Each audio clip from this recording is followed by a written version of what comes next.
afternoon and hello, Christine. It's the final countdown for 2022. The final one for 2022. We'll be back again next year, but we want to end up this year on a good note. Good afternoon to our subscribers. Welcome, welcome, welcome to those who will happening on us. Welcome those who will find us. Praying for you all to be there with us because you know how YouTube works. We have to have subscribers. We have to have likes. So we're gonna try to pull you all in somehow, somewhere, and hope that by 2020 we begin to build some momentum on this really good feed. Today is Monday the 19th. Yes. And it's the Monday before Christmas. So therefore it's gonna be our last little hooray here until 2023. We'll give you a chance to enjoy your Christmas. And then on your first week in New Year, and then we'll come back on, right? So let me just get our intro started, and then we'll just get going what we have to go. Okay? All right. Absolutely.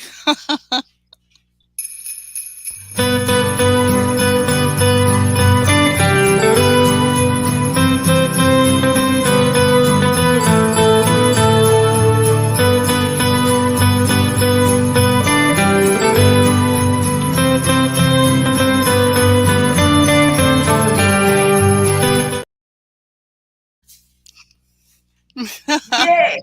And that's the last time that's the last time you get season's greetings from us. Season's greetings from both of us. Last week I was trying to figure out, I said, Colonial John Tonto, they're me, Batman and Robin. So I kept thinking, and I say, you know what? Hey, hear what? There's some good ones, We can be Thelma and Louise, right? A little radical, right? Yes. Oh, yes. I like it. I like it. Mm-hmm. Or we could be Cagney and Lacey. Another dynamic. Do you remember them? Or yes, we could be very zany and be Laverne and Shirley. So we will choose. We will choose. Maybe we should let the audience decide who we should be. I love Thelma and Louise and I love Laverne and Shirley. I like Cagney and Lacey. I like all three of them. So I was like, we need to get some things going here, right? I love Thelma and Louise. They're a little bit radical. They do some really interesting things. Of course. Yes. They were powerhouse. They were police officers, right? Police officers, yes. And then Laverne and Shirley were the two zany roommates who lived along this basement. With they were really crazy, but they were nice. So you know what? We have a trick. I keep thinking. I said we can't be Batman and Robin. We can't be Gloria and Tonto. So I was like, you know what? So I put it in my head and I kept them in my mind and I said, So this week we're going to be chatting about our Christmas memories from children, from whatever we had, our Christmas memories. We're going to have a short run-in today with not running. Why am I saying that? A shorter session, yeah. Because it's Christmas, we have things to do. I just came from some traffic. I don't know what people buy, and I don't need to buy those things, whatever. But that's what it is. So listen, people. I am Cheryl Diane, and I am an international keynote speaker. I'm an image consultant. I'm a trainer, and I'm a author. And let me tell you something. I just love to see women empowered. I love to see women standing tall in all of the goodness and all the power that they're being given. And it hurts me when I hear women complain about their looks, the forehead too big, the nose too big, they're too short, they're too tall, they're too dark, all these things. Let me tell you something. We're all wonderfully and fearfully made. And that's my thing. I will repeat to you every time because I repeat that after God. It's written in His Word. That's who we are. So we are all wonderfully and fearfully made. And like today I could jump out without any makeup. I mean, I could jump on. Whoa, I'm beautiful. I like my makeup. That's part of what I do. But if I don't have the time, guess what? The cap goes on and I'm here. Because I don't think that anybody will be afraid of me to see my natural face. So that's Christine. Go right ahead. Well, hi everyone. Christine Francois here with you again. I'm so pleased, honored, privileged to be co-hosting with Cheryl on her YouTube channel, Cheryl Diane Speaks. I am now I'm a wellness coach, but in my past, a career banker, corporate communications executive, I own my own event production company. So we've done large scale. I love the fact, Cheryl, when I think back on some of the events that I've worked on, large scale, 5, 6, 7, 800 people to facilitate and take care of over days. And that's my hot button. I love large scale events, taking care of people. It's always been my thing. And so when I made the switch a few years ago to this journey to become a wellness coach, it really was moving from the large bodies of people now to zero in on individuals. And I have to tell you, Cheryl, that the individual engagements and helping people through their challenges and helping them to achieve their goals is, I believe, some of the most worthwhile, heartwarming work. And sometimes I get really teary-eyed because I'll tell you folks, I am a weeping willow. And it's some of the most worthwhile work I've ever done in my life. I believe that I am truly operating in God's purpose for me. And I'm so very grateful that every day I get a chance, once God allows me to open my eyes, to just benefit somebody or bodies today and every day. So that's where I am. And thank you again, Cheryl. I have just loved our time together. We have a great time. And guys, as I said to you in the past, there are times when Cheryl and I would get onto the phone late at night, mind you, and it's 2 hours later and she's saying, Christine France, so we need to get to sleep.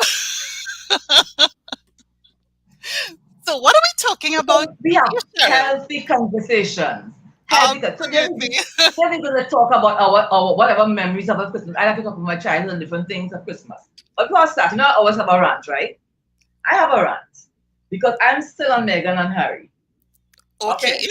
I'm still there because family is so important. I don't care what family do, At the end of the day, that's a family, right? You get to choose friends. You don't get to choose family. You got to choose your career. You got to choose where you work. You got to choose your neighbors. You can choose where you want to live. You don't get to choose family. And you guys, whatever it is, there's forgiveness, there's whatever, there's all these different things. You just have to learn to love and embrace. Sometimes it's not always easy. I'm saying it, but sometimes not always easy. Somebody just want to fight. But you know what? Because I know better, I will be the one to just kind of, it doesn't mean I sit and get beat up. Don't get it wrong. Get right. It means I could step away, but not stepping with any kind of a malice and forever thinking about you. And because I don't think anybody on this earth, not even my children, are worth the effort of spending time worrying about them when they don't care to change what they're doing. Especially when they're children, yes, but now they're adults. Let me tell you something. It doesn't mean I don't love them 100%. I wish everything would be not perfect, but just fine, right? But the thing is, sometimes if you can't change something, you gotta learn to live with it. Because this life, I know for sure, is not a rehearsal. This life, we're not rehearsing it. This is life. Goes this way, or maybe this way, whichever way it wants to go, whatever side of the fence you want, it goes. It doesn't stop for anyone. And we have a choice. We either can grow old with grace and dignity and happiness and a lot of gratitude that we have achieved all of this, or we can die young, or we can spend the time we've been given here on this earth to be miserable and pick on every single thing. I want for 2023 to have the privilege, wrong word. I want to be oppressed as Meghan Markle, to go to prestigious schools. They get to work on all these fancy television shows. To have a TV series that was quite successful. She wasn't a star, but quite successful, right? To date all kind of rich, high-polluting men. To meet a prince that was well beloved by people in the world. Always liked him, right? A lot of people like him, right? And marry him and become the first woman of what they call, I don't know what the word called color. Everybody have a color, I don't know, whatever it is.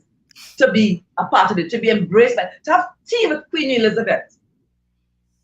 I mean, give me a break. So when she talked about how oppressed she was because the country was so small, you're living on the grounds of Kensington Palace in a cottage with 20, I don't want to call them maids, but housekeepers and everything else. You are so, and in the document, you're dropping names. Oprah came and it was like, oh, is this it? While they're preparing the other mansions with all the rooms, Kate and William stay there until they got their place. You stay there until they get your place. But look at where you are. They can give me one room a day. And I will be like, curtsying every day. I'll take it. Okay? So I want for next year to be oppressed like her. She needs to stop it.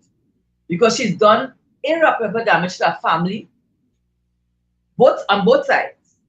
Her family is not happy at all with her. The things that she said, she literally tried to wipe them off the face of the earth, and they're not having it. And then, I mean, we all grew up knowing the royal family. We all know they're stiff and starchy. We all know they don't say certain things. We do not they cough in private, or they do other things, bodily things in private. We don't know. We assume that they are human and live it, but they do it publicly, and that's the way they live. So you cannot change that. So my pet peeve is how she decided to touch on a young man's, or man, he's a fully grown man, a man's tender spot.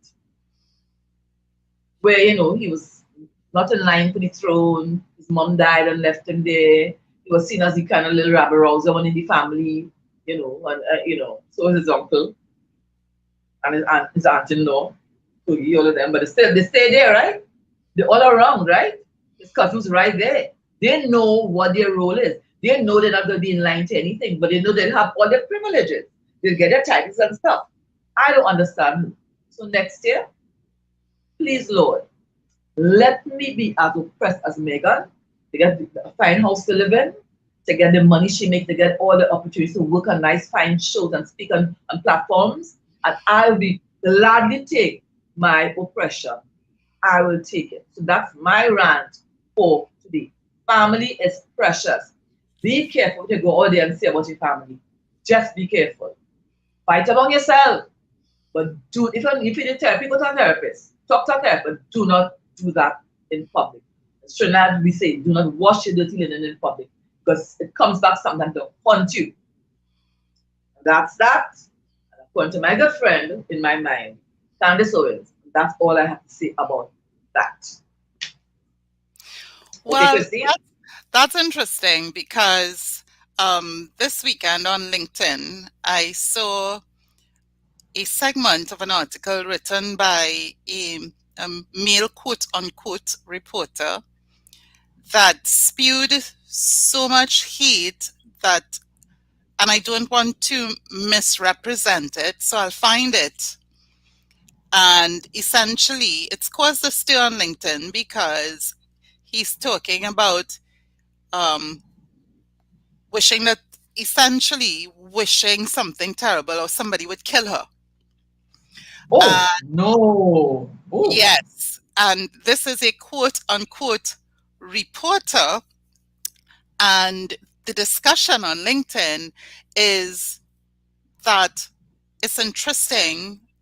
One person says, well, reporters have freedom of speech, and that's what freedom of speech is about. But then someone else is saying that, reporters and media have a responsibility. Doesn't matter how you personally feel, but remember that you might say one thing, whether we take it in or out of context.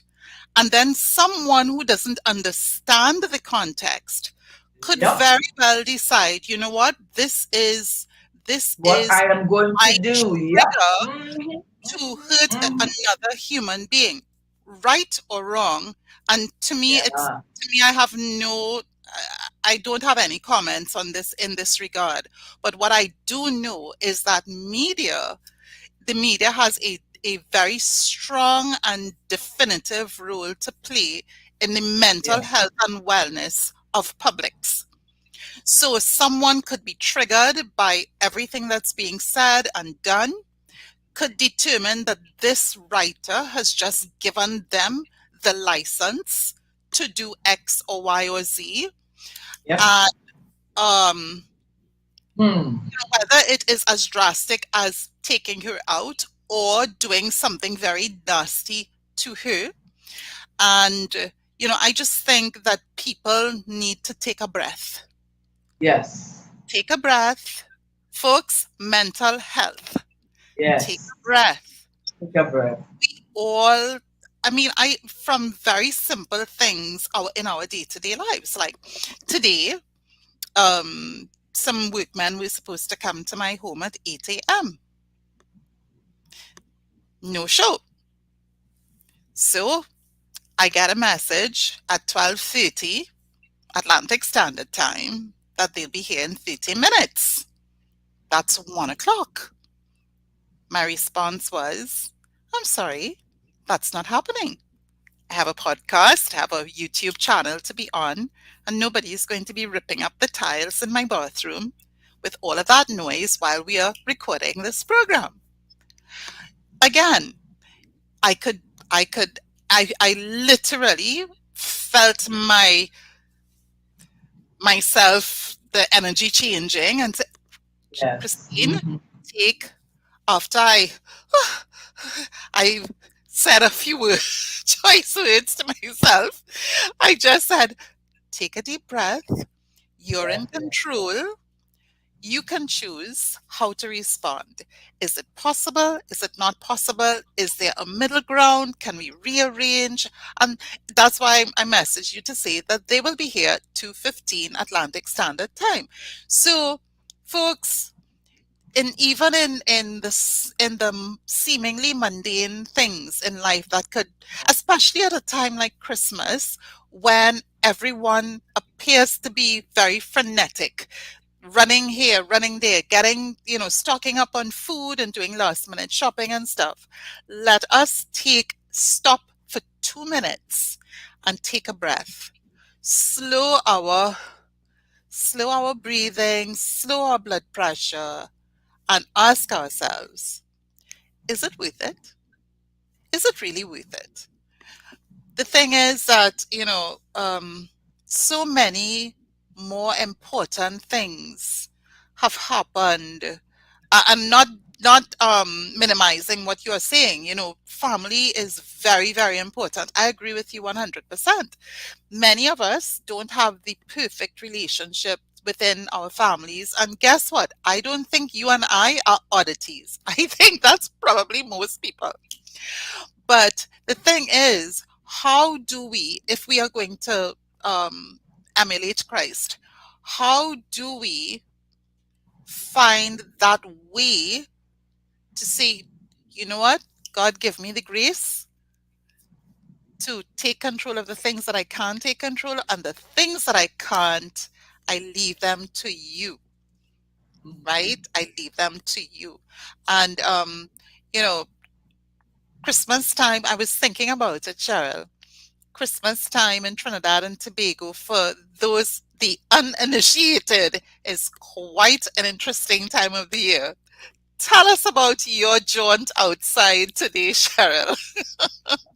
But the thing about it, this is worldwide, because I have spent Christmas abroad, and I can tell you something. I remember being with my sisters I don't remember even more in New York City, and they shut the place down because there were too many people there, and it was Christmas Eve, and we didn't need to buy anything. We just said, let's go out. Let's go and see the malls, and we just went out on an adventure. Let me tell you something. The parking, the traffic, people all upset, bags in their hands. So it happens. It's something that happens, which is, to me, I don't knock it, because sometimes it's the only time of the year when people get things done, or they get up to get certain things. Yes. But when people actually show love and look at somebody, it's a season sweet, Merry Christmas, but that's not the only person. Sometimes life's so crazy, people don't spend the time to do that. But in Trinidad here, we have a special something, right? I was supposed to have gone to the supermarket yesterday morning, because I told myself I'd go on Sunday morning, because I figured, well, I'm going to go Sunday morning. But then, my family, we have one car, and yesterday was football. And the young man and his friends were going to UE Club to look at the University Club, that's UW's University of the West Indies Club, to look at their match. So when he told me that, I was like, I can't try to hustle, because I don't know what kind of lines I need to go on, right? Yes. So I said, you know what, I will leave it until today. So then I got up this morning, I told myself, let me take my time. I took my time and then I went. So I checked the time. I said, I'll get back here in more than enough time to set everything up, and I send I send the link to you while actually the traffic light. I shouldn't have been touching my phone, but I said, I did. So let me just send it for one time. So by the time she will see that's there. By the time I Yes. get back, it's just to get all right, whatever it is. So, I mean, but the line so long, the lady in front of me, I don't know, she probably feeding her army or she buying food until March next year. If you see, I also think it might be because I don't normally buy so much food, but my sister's coming in on Thursday. So I Right. bought extra things so I could cook and I could prepare certain things for her. So I did that, right? Right. But I don't normally have a full trolley of stuff. It's not the norm for me. I go and I get my essentials. And it was still like essentials, eh? I went for a list. I knew exactly what we had to get. She's going to be here. I need to cook this on Christmas Day, blah blah blah. But my usual Christmas menu with my coconut pigeon peas and stuff. I do that every year. Right. So I'm going to do that again, and we're going to have that for lunch. I'm going to have it on Boxing Day and whatever the other day it finish, and we're going to have a time. We're going to enjoy ourselves together as a family, right? So anywho, with our little time that we have left, right? Because I want to get over here at 2 o'clock and we need to speak, right? And then Christine has her plumbers coming to her house or her tile people coming. So let's get with it. So Christmas for me was always a really very happy time. I can't tell you. Christmas time was a time you felt something in your head that I didn't even understand, right? First of all, my father was a member of the Trinidad and Tobago Regiment back in the day. It's now called the Army. But he was a member there, right? And because he was a sergeant major, they had special Christmas parties and outings for the children. So that was before the internet and before online shopping. There was a lady called Mrs. Green who lived in Dorrington Gardens in Pitty Valley. I don't know, she had somebody who was flying as an airline service or something, but she had access to bringing in children's clothes. So Right. every year, my father would order dresses for all of us because we had to go down there looking really special. So we got all of these foreign clothes and all these nice dresses and stuff, to wear. Then we got to go and get our hair done and drop curls and stuff, and so we all split up. I remember on that day, the army bus will come to pick us up. Right. We got a vehicle to come to pick us up. So this big green vehicle come in front of the house, and we be dressed, smelling nice, looking like, and we got on this one. And when we got down there, he was always standing in his uniform in the station waiting to collect us. Wow. So smile on his face because everybody dressed, but he know where the dresses came from, right? It wasn't Frederick Street, right? It wasn't downtown, right? So everybody got in there and everything. Gosh. Let me tell you something. I don't know if any child in this time would ever enjoy a Christmas party like that. Because of course there was food non-stop. So let's look forward to all the cake and all the snacks as we never had any before. Of And course. because it was down in Tetron Barracks where the army headquarters is in Trinidad, it's on the seafront. Yes. Where they have a little beach. Santa Claus came by sea. Wow. Let me tell you something. That will hold us back. Because that's what I'm wrong. Santa was coming across the sea on this little pirogue, and he was standing there with his bag, and these children were just screaming. Forgot all the nice dresses they were wearing, and everybody was going crazy Santa thing. And the thing is, we got such valuable gifts. We got stuff. It wasn't like this was stuff, real stuff. And we ate and drank, got home that night, and we could barely take a shower before we go to bed because it's so tired. We didn't want to be. But guess what? The clothes were soiled up, Mommy had to get it clean and all that, but we had a good time. The end of those parties was we always had like big bags of snacks to take home. Like yes. I never thought cookies before. Those cookies and those sweets they gave to us, I don't know where they got them from. Must have been imported. But of course they were all taken from us. You're not eating all that tonight. So Mommy would take them, put she kept these big old biscuit tins and she put all these sweets in and put it away. She leave a few out in the kitchen for us and yes. put it away for Christmas itself. And the cookies. So but we ate so much at the party, it really didn't matter. We look for the Christmas to open and having more of that again. Of course. So, and then after Christmas every year, our toys were stored away. And we had like simple things to play with. Little coloring books and little things, all the sorts of put away. So every Christmas you got something new, and all others will come down. So you have all these toys. I remember us building daddy built a dollhouse first. And we had all this furniture and stuff inside of there. Until at one time we had too many things, so we had to put stuff outside on the porch because it couldn't fit in the little house we had. Because every year we'd get some China cups. Think about saucer set. They were China. Of course, we Wow. didn't know the value of it back then. Yes, we had China cups, but they were beautiful. I wish we had kept them and break them up. We see little children just not understanding value, right? So my Christmas as a small child was really fabulous. And then as we decided to get a little older, those guys around by us, that maybe was a very, very, very, very, what do you call it? Everybody was everybody. It was a Friendly community, a neighborhood, real very, very, community. very family oriented, right? Yes. And those guys will leave, I think maybe about 7 o'clock at night, and start a parang. Parang is the Spanish music with the cuatro singing Christmas songs in Spanish. They Yes. will go and parang everybody's house. And remember, Mommy Fish put up the curtains and fix up the house. She put a whole platter out on the table with ham and turkey and different stuff and covered it because that's not for when they come. Make sure you made enough ice. For those of our refrigerators didn't have ice makers, okay? We had ice trays or buckets with ice. You'll chip up and mix blocks of ice. That was before the internet, right? So I'm telling you, like just like it was. And then maybe about they will be all over the place, and we'll be there excited because we're watching the guests under the Christmas tree. And we can't wait. We walking, and of course the floor was tiles. So we try to stamp, but you can't hear anything shaking because the floor not moving inside, right? Like a flat house. We're just trying, right? Squeezing things, touching things to see what inside and be excited. And then about maybe about 4 or 5 o'clock in the morning, all of a sudden we hear a song at the door. Behold, we are standing at your door. Open the door, open the door. And this bunch of men will be outside. Of course, halfway tight with all the alcohol by now. But it's coming. Yes. They I have remember. to come take another drink, and they come inside and everybody eats and drink. 10 minutes or no? 10 minutes. And then they're gone again. Until they would all come back to their homes when the sun came up Christmas morning. And then daddy would come, sit there with his half tight self, half drunk self, and sit with us, have breakfast, and then open all the presents with us. Right? Make sure all the presents are open, everybody like what they got. We take a shower, and let me tell you something. Sleep until Boxing morning. He will just sleep. Right? For the rest of the day. Because he's tired, he had enough to eat, enough to drink, and he was sleeping. But he made sure he had breakfast with us, and he opened all the presents. So that's my fond memory of Christmas time. So if I never have a good Christmas, and I always enjoy Christmas, if I never have a fancy Christmas again, I grew up having a really nice Christmas.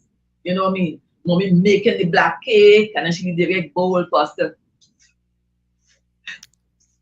I don't try to enjoy it anymore. We would lick that bowl, and we will and eat all the rest of the cake thing. And nobody had diarrhea after all that butter and sugar, but it was really nice. We looked forward to getting that cake bowl at the end of it, which put that cake in the oven, for all of us to get a little finger thing out of that and eat that. So that, for me, Christmas was fabulous. It was great. I loved it. I don't want to be a child again like that song, but I have fond memories of Christmas time and all of the good things, my neighborhood, my friends. It was really nice. And that's my Christmas memory. So for Christine to share her Christmas memory. Take it Well, away. Hold on. Take it away, Louise. thank you so much, Thelma. So, guys, I think Cheryl and I have said so many times that we grew up in the same neighborhood. She lived where I live now. I still live. I moved away and then came back 2 years ago to my old neighborhood. So where Cheryl lived, I now live in that same section of our community. But when I was a child, my father moved us from another part of the country, St. Joseph, to Diamond Vale in Diego Martin, but on the other side of what we call the Vale. The And veil, yeah.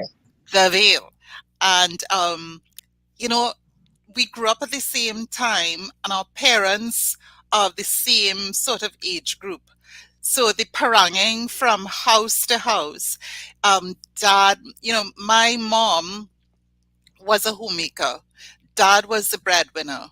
And Christmas time, we looked forward to every single year because there were things that we would get away with, Cheryl, on Christmas Day that we couldn't get away with any other time of the year. Um, we were a lower middle income family. My dad treated us well. Um, Back then, I mean, maybe it's the generation, but there was not as much of the, I would say I'm a very kinesthetic person. I love to hug and kiss and that sort of thing. That wasn't my parents' style at all. But we always knew that they loved us because they took very good care of us. Education was very important. But Christmas time, like your dad, my dad was not in the army. My dad was with the Trinidad and Tobago Electricity Commission. So the power generation, what Okay. we call the power generation company of Trinidad and Tobago. So another essential service. And so he was also the president of one of the most powerful trade unions in the country for TNTEC, which is the Oilfield Workers Trade Union. So he was president for TNTEC. And so we always had a lot of discussion, a lot of men coming through our house during the course of the year to discuss things like workmen's compensation and all those other things, which I recognize now because I used to listen to some of the conversations. And I would be always the little hostess taking drinks out. I learned to mix drinks when I was a child. So, Christmas time, these same men would be coming home and they would be drinking and laughing, and mom, being the homemaker that she was, she took care of us, she took care of the home. So Christmas time was changing curtains, cleaning the house, scrubbing the floors, polishing the floors. And I've been polishing floors since I was very little, I have to tell you. I tell you, the first time I washed dishes, I was 4 years old. So my mom put uh, one of those tall boxes. We used to have the Cricks tin pans. Right, right. They were tall, so they would put me to stand. I would climb up. I would stand, and then that's where I learned to wash. And by 12 years old, I was cooking 3 and 4 course lunches every single Sunday. So Wow. Christmas time, I was helping my mom. No wonder then that I did cookery for exams, right? And I love cooking and baking. But Christmas time was helping mummy with the ham. And oh my God, Cheryl, that cake batter. Now we know it's not good to eat raw batter. But we didn't know any better. And mummy making fruit cake and stirring in the alcohol soaked fruits, and then you just got the little bit of the flour with that mixed in, and she poured it into the tins to put it into the oven, and us licking the last bits of cake. I remember getting, and we got, I don't recall getting a whole heap of presents. I recall getting maybe one, maybe two presents per year, but they were so appreciated because being the eldest of three children, I had a good sense of our financial situation, especially as I got older. But then, Right. you know, um, seeing my dad work so hard, and I knew how hard he worked, and I really adored my father. He was my first mentor, and I just found that so many people had so much respect for him and valued his opinions and his ability to think and articulate it so well. He was a great orator. um, you know I remember looking forward to Christmas time when everybody would come over and we'd be able to serve the ham and the turkey, and yes, it was only for a short time. I mean, sometimes not just the parang, but when his workmen, they because he was a supervisor and a linesman. But when they would come, they would spend a couple hours and they would talk and they would drink, and there would be so much laughter. And the spirit of Christmas was in that level of camaraderie that we got to see firsthand. My mom didn't have like her own girlfriends because, again, whoever his friends and their wives, they were her friends. You know what I mean? So that was our Christmas. And the other thing that I loved was when Dad had a couple drinks in, you only had to say, "Could we go up the road and hang out with some friends?" And the rest of the year, the answer would be no. But on Christmas Day, the answer would be yes. So we used to hang out with other friends on our street. We were never allowed to go very far. So yeah, that spirit in Diamond Vale, I think this was. I can look back now and I can truly say that there was something enchanting about our neighborhood, Cheryl. There Yeah. was really that spirit of community, of collaboration. You could not walk along our street and not say good morning to someone who was Yeah. standing outside and your parents not hear about it, right? So it was, I think, I remember too back then, my dad always had a Bible open on the coffee table in our living room. It lived there. It lived there. Did they take us to church? No, not really. And I really didn't develop this deep relationship with God until I was older. But I do recall that my dad was a praying man, and my parents were always prayerful people. And it just makes me feel so good that we had such a great childhood. And I remember trying to replicate that when my children were little. I remember, you try to get the kids, my husband and I would hide gifts, get them into bed really early, and then, because back then, when my kids were little, we also lived in Diamond Vale with my in-laws because I think I told you guys before that I got married to the boy next door.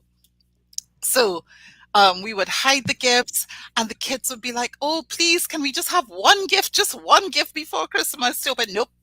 And Christmas was a really, really special time.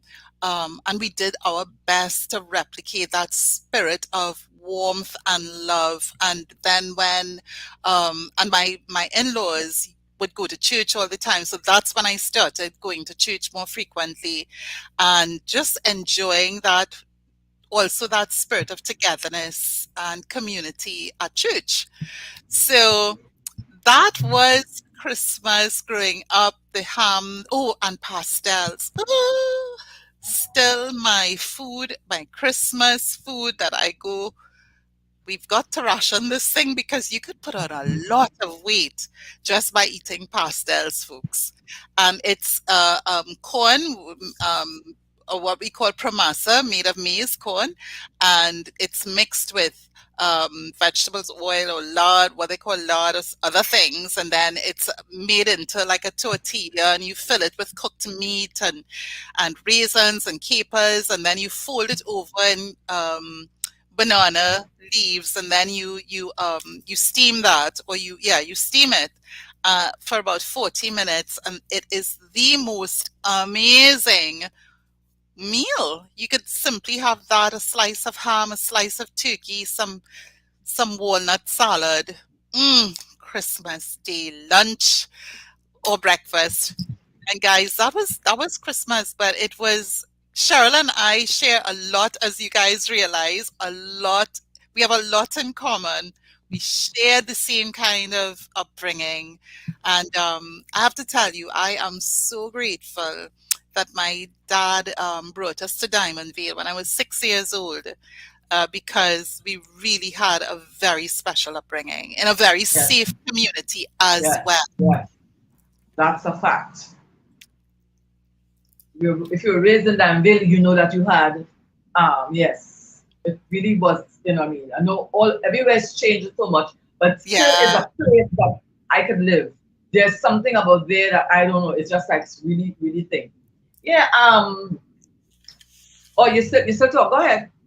But the one thing I want and I want to just mention, because I saw a friend of mine, she's a colleague of mine in the UK, and she did remind us yesterday, I think, that Christmas time, while we have great memories and there's a lot of joy in in Christmas, because we are celebrating the birth of the King, Jesus Christ, our Lord and Savior. But for many people, there are issues that have happened around Christmas time that brings them a lot of sorrow and heartache. And my husband died on the 14th of December. So that Christmas and a few Christmases, because he died 7 days before my birthday, which is this coming Wednesday. And for a few years, I didn't celebrate my birthday because, we were being very,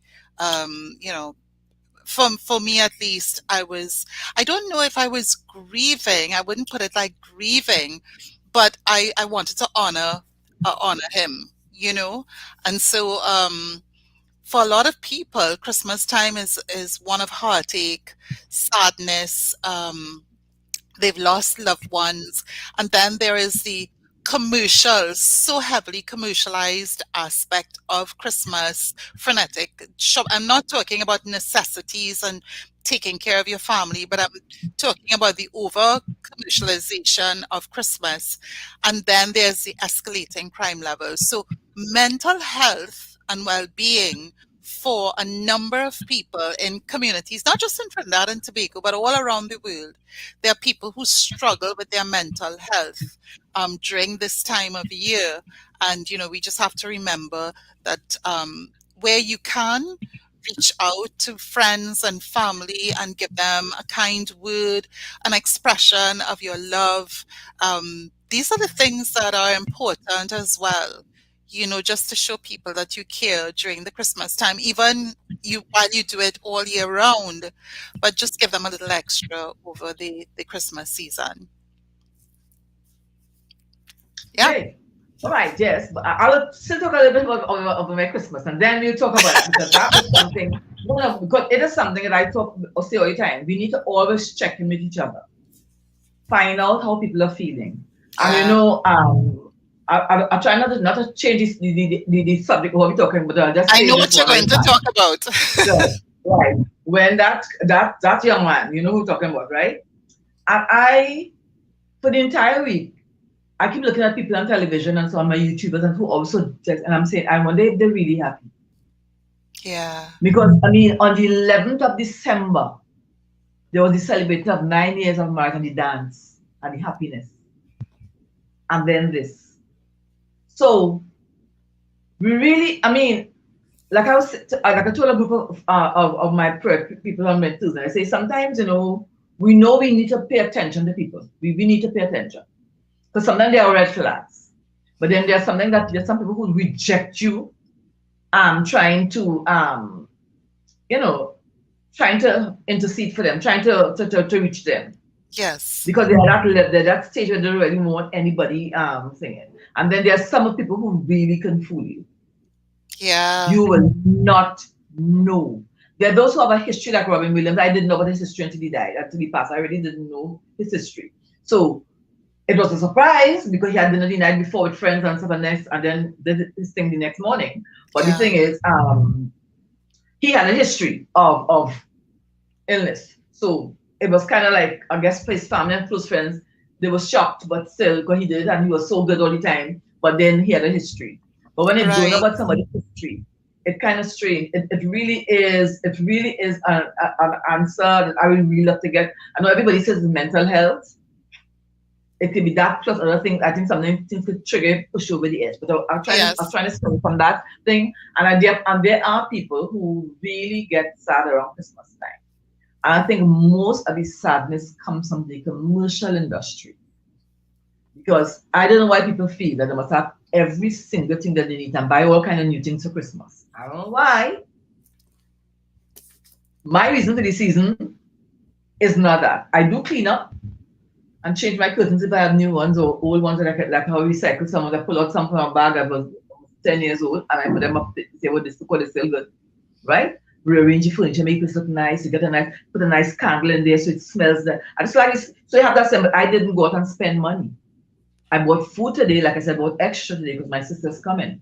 You can't have a guest in your house for a whole week and not have food to feed that person. So I bought some extra. Yes. Right. So I would, we'll have a nice time together, right? So Yes. normally I buy the basics. I buy, Christmas has been to my house. We buy the basics. But going back to my Christmas, my dad was the kind of person, my father loved Christmas. Let me tell you something. That man was crazy for Christmas. You see, like about a month or maybe 2 months before Christmas, we had a little pantry. And that pantry didn't have a door. That pantry had a long curtain. Right? But it was a pantry, right? With shelves and everything. And every week he'd come home and he'd bring a case of something. Yes. Case of something. Daddy So too. Yes. there were cases stacked high so with beers, whiskey, rum, different types of wine. I mean, our house was like like a bar. All that. Because his friends would come, not the 10 minutes was to come for the parents, not those. I mean those those would come, we'll cook, they would sit, they would eat, and they would they would hang, families would come, and so it was a whole thing. He loved that. But he had a rule. We could not put up curtains before midnight. He wanted new curtains in his house every Christmas. And my mother could not put up those curtains early. He felt if it go up before midnight, it's not for Christmas. That was his thing. And then before he left to go on his parangin spree that night, that's the time the guava tree. I don't know if anybody knows what a guava is. Guava is a fruit that goes on. Apparently, the branches are very hard and sturdy. He would get one of those like around 2 months before. It's in the backyard drying, and he'll bring it out on that day, put it into a paint can with some soil so it will stand up straight. He'll strip all of the leaves off, paint it in white, put cotton and angel hair all over it and lights. And that would be the Christmas tree outside on the porch every single. It did not go up before Christmas Eve evening. It didn't go up before that. I was looking at that. And then because he was an electrician by trade, he did those big spotlights. Yes. We have red and green ones between the plants and the ground. Yes. He'd run the wires there and they'd be on blinkers. So the whole year was blinking red and green on this tree. So let me tell you something. And then the curtains would go up at midnight. You could not put up curtains in the man house before midnight. He just loved Christmas. I don't know, it's just something about him. But then my father's a country boy, right? So I'm guessing maybe coming from that part of the island. That was a traditional something, whatever it is. And then mommy, she just went along with him, she just went along with him. So in my adult life, I decided that was too much. Because let me tell you, it was exhausting. I'm not going to lie about it. I decided that Christmas Eve night, putting away, sorry, I don't do that. Nope. A month before, I will clean and change and do what I have to do. I am not doing that. Right? I will bake my turkey on Christmas Eve night because while we're watching a movie and we're out hanging out, the turkey can be in the oven and you smell it. Yes. But the house is put together, honey bunch. There's no nothing. I had a neighbor I lived before, Deborah. Deborah and I were idle. We used to fix our house. Because she grew up in America and Canadian God. So she had the same experience. Also late making and polishing silver and all kind of like, we're not doing that. Okay, we're not doing that. House is in order. Christmas Eve day, we did every Christmas Eve day for a number of years. Going to Boys Fan park our car park, and just walk through town. No money in the handbag, so you can't steal anything from it. We just walking to see what people shopping and buying. All the plastic bucket and the basket and like they had nothing in the house. And then we go and have lunch and go back home. Every Christmas Eve we did that. And I have a feeling that when Carol comes on Thursday, after Christmas evening, there's a new mall open, a booth open, a new mall on Trin City Boulevard. Lower down from Trin City Mall. Okay. It's open. I haven't been in there yet. Opposite So wait. Superfarm. So wait. Yes. My sister is Carol, and your sister, you have a Carol as well. I have a Carol, right, yes. And you didn't know my dad was an electrician by trade. And your dad was an electrician by trade. So, folks, you heard it right here. We just found out something. Thelma and Louise. Thelma and Louise. Right? Laverne and Shirley. Yeah, I'm telling you. So, right, so, what was I saying? Right, so he'll put the lights, so we'll have all these lights on and all these trees. And so my father just loved Christmas. It was a real a time when his friends came home. He used to get a little annoyed sometimes because every mate he had to put ice on a thing. You had to be washing glasses all day. Oh my God. Yes. Oh my God. Oh my gosh. I decided that I am not having a home like that. much as I loved growing up and I love my Christmas, I am not, I invite friends. When I invite you, it's a time, but specific time, right? So you come, we eat, we drink, and wash up the wares, I cook a thing, and don't come the next day. Okay? Because I invite you for that occasion. I am not into people that's popping in and dropping in. No, no, no, no, no, no. Christmas Day, I love having people for lunch. Christmas Day, there's always so much food. No matter how you try to cook a small amount, there's always a lot of food on the table. So people can come and eat food Christmas Day. I don't have a problem with it. You come here, eat your drink, and then, but don't come back Boxing Day, okay? Boxing Day, I'm not opening the door and answering the phone. So I took away, I removed myself from that part of the tradition with the last minute stuff and all the extra. I don't do that. I play my Christmas song and I keep the temperature down. And if you call me, I don't answer my phone because I look and say, Christina sleeping yet? I'm not back Christina in the morning. Because I'm probably looking at some kind of Korean drama or something on Netflix and I don't feel like talking. So it is, that is how I spent my Christmas. Those are the memories I have, and that's how I do mine now. My children know that chill time, they will get good food. So my big son will find himself for Christmas Day coming to have lunch. Melissa will find herself for Christmas Day coming to have lunch. Because they know how to cook. Make all the things that they like to eat. So they cook. And I start preparing from, and I don't cook for like long hours. I prepare from early o'clock. So my kitchen is done and cleaned up by about 10 o'clock in the morning. So there's something there for you all day. You can relax and enjoy your meal. That's how I'm an early riser. I agree with that too. I'll take them with the stress. I don't know how they used to do that. I don't know how they used to do that. I had also myself, when I get big and I have my own house, I am not doing that.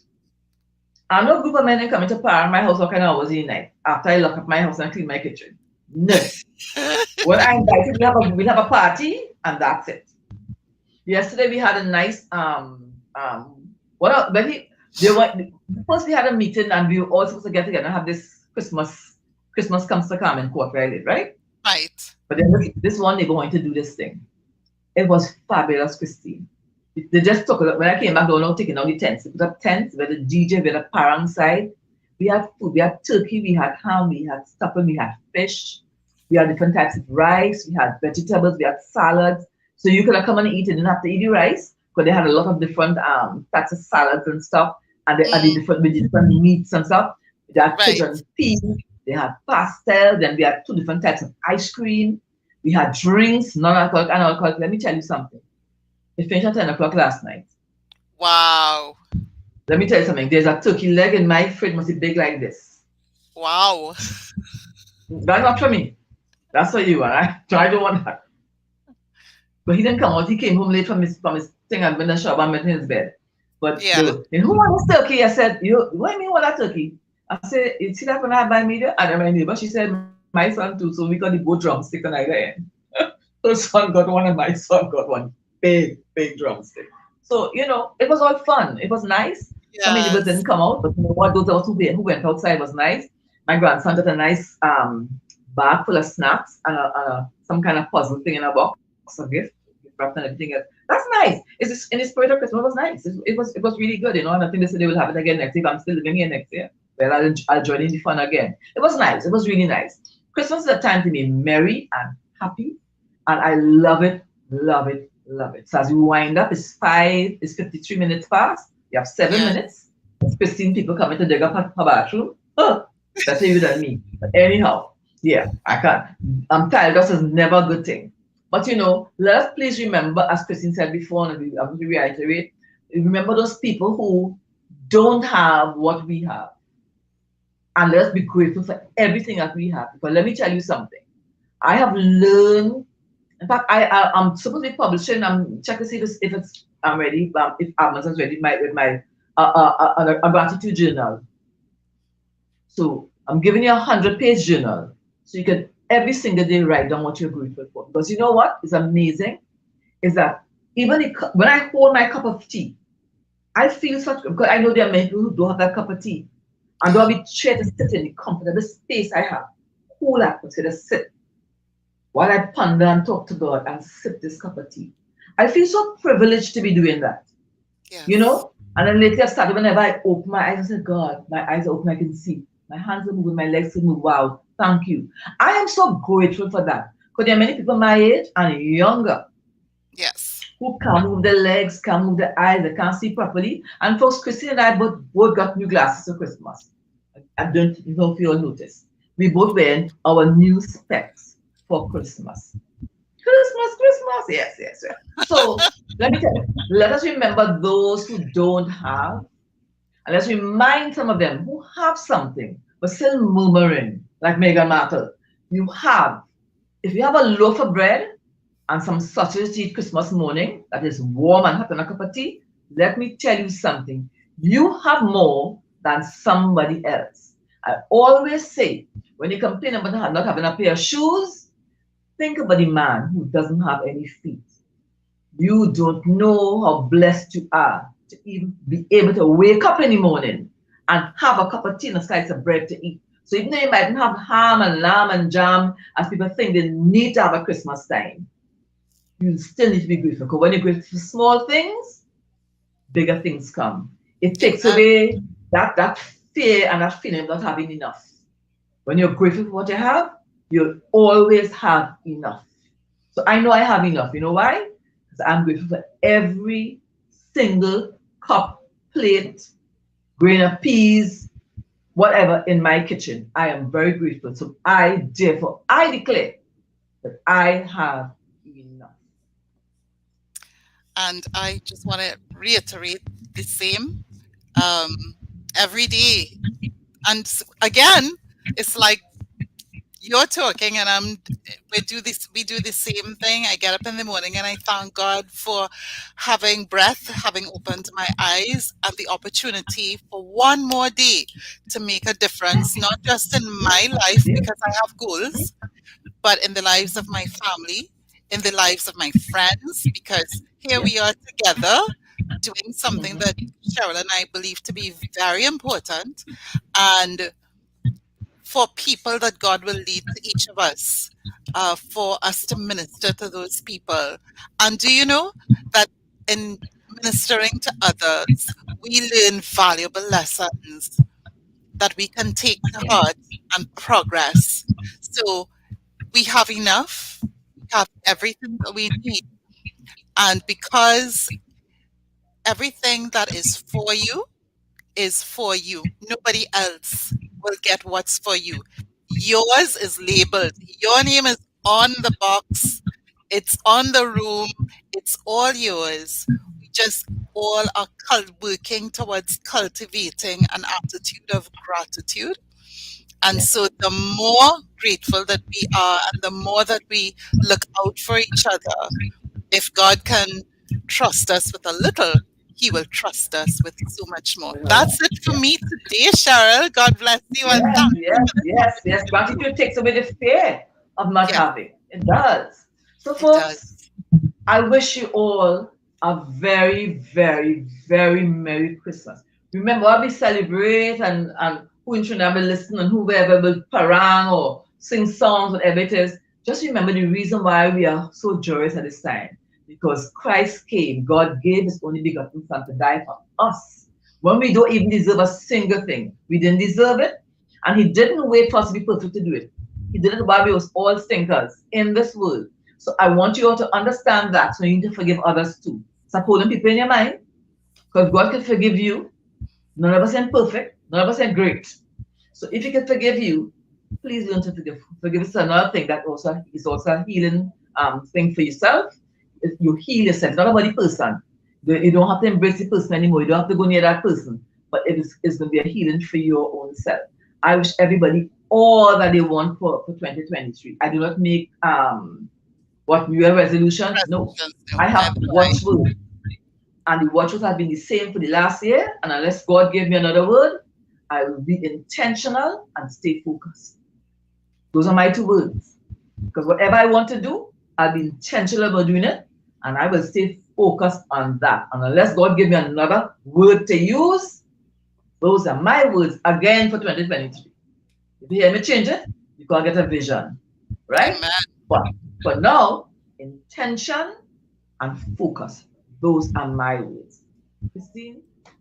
Sweetie pie, thank you so much. So much. I know I say it during time. You don't bake cake and thing. I don't know. Anyway, we'll talk about it on it. But I will see you during the holiday season at some point in time. You're going to see me within the next few days. I'm coming up. Right, because you're coming up because I have to come down, but I'll come down to Danville when Carol leaves. Right. When she goes, although she might want to sing the scene, so it might be before she leaves. But she's whatever her mood is, I'm not sure what her mood is. Right? She seems to be very happy to be coming. So okay, fine. If she wants to come down to Ligo Martin to Diamondvale, we would certainly take a drive down to Diamondvale. If not, when she leaves, I will be doing. I'm coming. Still will be early in the new year, and we'll be able to do our best to start our little thing together. So, folks, all the best, Christine. Oh, and listen, follow Christine and I. Let me tell you all something. You're not missing out by not connecting with us. Linktree / Christine Francois. It can't get easier than that. Linktree / Christine Francois. Linktree / Cheryl there, Deanne Speaks. Linktree / Cheryl Deanne Speaks. That's who we are. Connect with us. And please, those people who came in last week and saw viewers in there, you came in the view, you didn't like and you didn't subscribe. Please like and subscribe. That's the only way that YouTube is going to promote our channel and for us to get to where we are. We in this to help each other out, to love on each other. And that's it. So tag me. Tag Christine. You missed the cue. You're supposed to say Lacey. So tag me. Lacey. And Lacey. We are out. Merry Christmas. Merry Christmas.